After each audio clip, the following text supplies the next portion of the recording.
Hi, everyone. Judy the YouTube Lawyer here today with a quick update for those who care about what's going on with the civil lawsuit against Harvey Adelson. A man named Danny Tijero sued Harvey Adelson and his corporation in February 2024, claiming that he wasn't paid overtime while working as a maintenance man for many years. Adelson claimed that Tijero was a 1099 independent contractor, that he wasn't actually working or where he was supposed to be during the work hours he claimed, and he was fired in 2022. In his pleadings, Danny Tijero said he was paid $900 in cash weekly to be an on-call maintenance man for Adelson's property or properties, and often had to work at nights in excess of 40 hours per week. Danny Tijero admitted that he did not clock in or out or keep records at the time he was working. I have heard that Danny Tijero was a friend of Charlie Adelson's. So maybe he felt brave enough to assert his rights and sue after Charlie was convicted and sentenced to life in prison last fall for the murder of Dan Markel. Harvey Adelson's motion to dismiss the amended complaint was denied, and the parties agreed to go ahead and mediate last Thursday with a mediator named Jason Onaki. Onaki is a 2000 graduate of the University of Maine Law School and has many years of litigation experience. He appears to be focusing now on acting as a mediator and arbitrator. This is his website. He charges $400 an hour, which seems high to me, but may be the norm in Southern Florida. Where I am in North Carolina, some former judges only charge $275 an hour to mediate. Mediation is different from arbitration in that a mediator helps facilitate a voluntary settlement between the parties.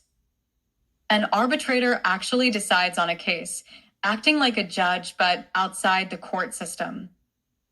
Arbitration can be preferable because the proceedings are not public and the parties can usually get a faster decision than going to court. However, the arbitrator has to be paid, typically by the hour by the parties.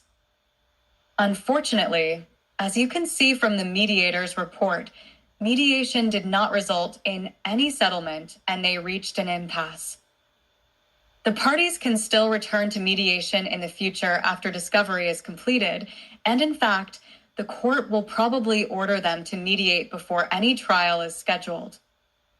The Fair Labor Standards Act allows the Department of Labor or an employee to recover back wages and an equal amount in liquidated damages where minimum wage and overtime violations exist.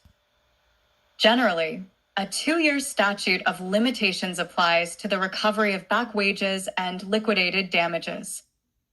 A 3-year statute of limitations applies in cases involving willful violations. This explains why Adelson responded in part by claiming that even if he failed to pay Danny Tijero overtime, it was not willful. You can see from the U.S. Department of Labor website that in Fair Labor Standards Act overtime cases, the plaintiff can be awarded the unpaid overtime, an additional amount as liquidated damages, plus attorney's fees and costs. I had predicted that it likely a little too early to mediate if the parties had not even sent out discovery or taken depositions of each party. We do not know what proof each side has to support his stance. In general, though, it is better for a defendant to settle a case or else risk having to pay a lot more in his own attorney's fees as well as the plaintiff's attorney's fees and costs. Also, does Harvey Adelson want to be subjected to deposition and possibly having to reveal his and his corporation's tax returns and financial statements? That could be fair game in discovery and may result in more motions to decide what information he has to provide as part of the case. Discovery does not get filed with the court, but responses and deposition transcripts are typically attached as exhibits to motions that are filed with the court, such as a motion for summary judgment. That means that if the plaintiff's attorney deposes Harvey Adelson, the deposition transcript might eventually become public record. That was how I was able to get Charlie Adelson's deposition transcripts in his civil lawsuit. Lastly, take a look at the plaintiff's attorney, Sandro E. Palma. He graduated from the University of Miami Law School in 2002 and was admitted to the Florida bar in 2006. University of Miami was also where Wendi Adelson went to law school. Does Sandro Palma resemble slain FSU law professor and Harvey Adelson's ex-son-in-law Dan Markel in this main website photo? I think the resemblance is uncanny. Remember that Donna Adelson allegedly was crying on her condo balcony and said to June that she felt like Dan was back from the grave, haunting them. Now poor Harvey Adelson, as he awaits his wife Donna's trial for murder, also has to deal with a lawsuit filed by someone named Danny with a lawyer who looks like Dan Markel. Thank you for tuning in and supporting this channel. On Friday, I will be interviewing Yindra Velasquez, who was a witness in the first 2 trials regarding Dan Markel's murder.